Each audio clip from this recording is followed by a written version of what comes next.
ôi phía xa mời ai đom tia giải há quát các bạn miền cũng đứt bẹp đi ôi ai đom nằm sờ vắt sắc xa mà tông hay trong control cũng đứt đi ôi kết cú om pi stove sầm ráp rùm lức từ đó về rẽยุติជនvề rẽ nយោបាយនគរបាលជាតិvề rẽអាវុធហត្ថដែលបានពលីនៅក្នុងបុព្វហេតុការពារអធិបតេយ្យជាតិរបស់យើងក្រោយសង្គ្រាមឈ្នះទីឲ្យគិតគូរបាទ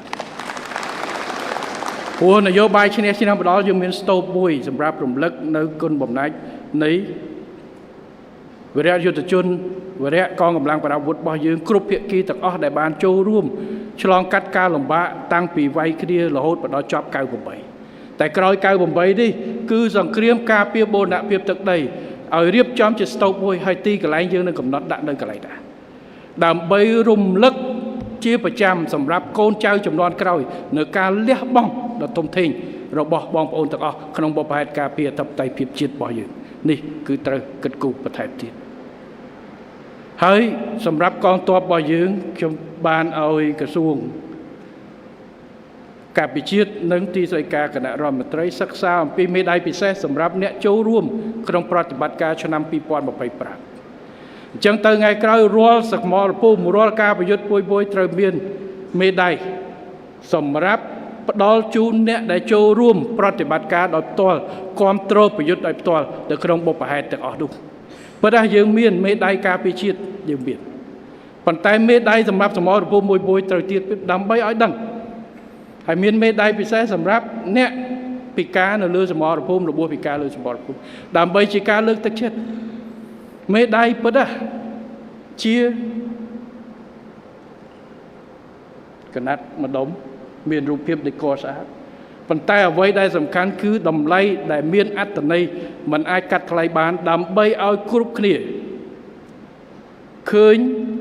នឹងអាចមើលឃើញនៅការលះបង់របស់យុធិនរបស់យើងរបស់នគរបាលរបស់យើងរបស់អាវុធហត្ថរបស់យើងរបស់ប្រជាជនរបស់យើងដែលចូលរួមផ្ទាល់នៅក្នុងការការពារទឹកដីនេះគឺជាអ្វីដែលយើងគិតគូរអ្នកខ្លះស្រែកពីរាប់គីឡូរាប់ពាន់គីឡូរាប់អីមកថារដ្ឋាភិបាលទុកកងទ័ពចោលទុកទាហានចោលទុកនគរបាលចោលទុកអីចោលព្រោះខ្ញុំមិនចាំបាច់ទៅរំលេចទៅប្រាប់ថាថ្ងៃនេះយើងចំណាយប្រមាណយើងធ្វើស្អីខ្លះជីវភាពការបំពេញភារកិច្ចរបស់គាត់នៅជួរមុខអត់ចាំបាច់ទេបាទប៉ុន្តែគ្រាន់តែប្រាប់ថាគ្រប់វិនាទីទាំងអស់សុខទុក្ខរបស់កងទ័ពរបស់យើងវិរៈកងទ័ពវិរៈនគរបាលជាតិវិរៈអាវុធហត្ថនិងអ្នកគាំទ្រនឹងត្រៀមឈរជើងការពារកំពុងតែបំពេញភារកិច្ចត្រៀមការពារទឹកដីរបស់យើងគឺយើងមិនដែលភ្លេចទេគ្រួសាររបស់គាត់គ្រួសាររបស់យុទ្ធជនពលីនគរបាលពលីអាវុធហត្ថពលីយើងបានយកចិត្តទុកដាក់ដោះស្រាយខ្ញុំមិនទៅប្រអួតចំនួនស្អីដែលយើងត្រូវប្រៀបធៀបជាមួយគេឲ្យប្រមាណយើងឲ្យប្រមាណអត់ទេតែគិតគូរកូនចៅរបស់គាត់យើងបានគិតគូរចូលបម្រើ